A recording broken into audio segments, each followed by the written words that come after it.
Okay, let's learn an important lesson that they won't teach you about in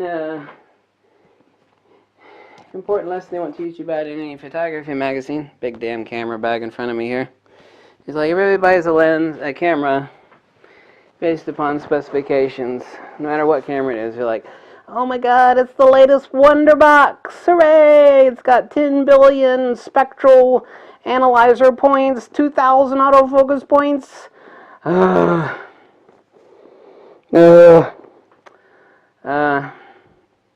If you haven't learned this word yet, then learn it now, because it's the most important word as far as you choosing a camera.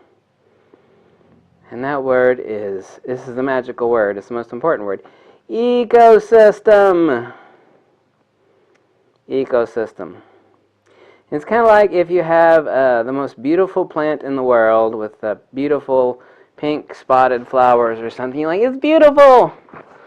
And then you live, it can only live off rainwater, so you got to plant it outside, right? And you live in the middle of the Mojave Desert, and you plant that pretty plant outside, and like 3 days later, that thing is crispy like a saltine cracker. It's dead. It's beautiful but worthless. It's nice to look at, but what's the point? Ecosystem. Nikon, you've got decade after decade after decade of cheap lenses. And there are tons of cheap lenses. This is why I never recommend a Nikon D3000 or 5000 series camera. Because while the cameras are cheaper, they're ultimately more expensive because they can't use a lot of the D-series autofocus and AIS lenses. They can, but not really. Okay. There's a Wonderbox camera out there made by a consumer electronics company that also makes pew, pew, pew, pew, pew, pew, pew gaming systems. It's not a camera company. They make a Wonderbox, and they rely on other people for their lenses. That's starting to change. But let me tell you this, baby, and there ain't no denying this. No matter how much you love the specifications on that Wonderbox, they are never, never, especially since they declared bankruptcy late 2015 and were listed junk status by Forbes magazine. They are never going to catch up to Nikon with billions of dollars of glass factories in multiple countries.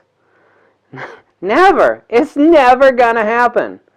They could drop every dime they got and it wouldn't even scratch the surface of what Nikon's already got out there. Never. So while you might love the specs, and what about Fuji? You know, I was shooting Fuji film for ages, especially in photography school. Processing it, looking at it, okay. Fuji has been making large format lenses Fuji's been making lenses for longer than my grandpa's been alive. Fuji, you want to see an ecosystem? Here's an ecosystem. Here's two more Fuji X-T1 bodies down here. 1, 2, 3, 4, 5, 6, 7, 8, 9, 10, 11 lenses, flash cables, all sorts of stuff. Awesome, incredible. See what we open up this ecosystem. Let's learn what that word means when you were considering buying a camera. Ecosystem. Ecosystem. It's like me. It's fat and bloated. It's got a lot of stuff in it. And Sony is like a skinny little anorexic girl that sips on tea, and she looks pregnant when she eats an olive. She's got no ecosystem. What was that magic word in photography when you consider buying a new camera? Ecosystem. Oh, how come photography magazines and other people don't tell you that? They'll tell you about the specifications of a Wonderbox. They'll go, it's awesome, it's got 10,000 anal spectroscopy points. They won't tell you about this ecosystem. That's the most important thing. Deny it, you cannot. Ecosystem. Consider it if you're thinking about getting something, okay? It's like, oh my god, that camera's so awesome, but it doesn't have any ecosystem. Yeah. Exactly. Point, I made it. You grasp it or you don't. Okay? Okay.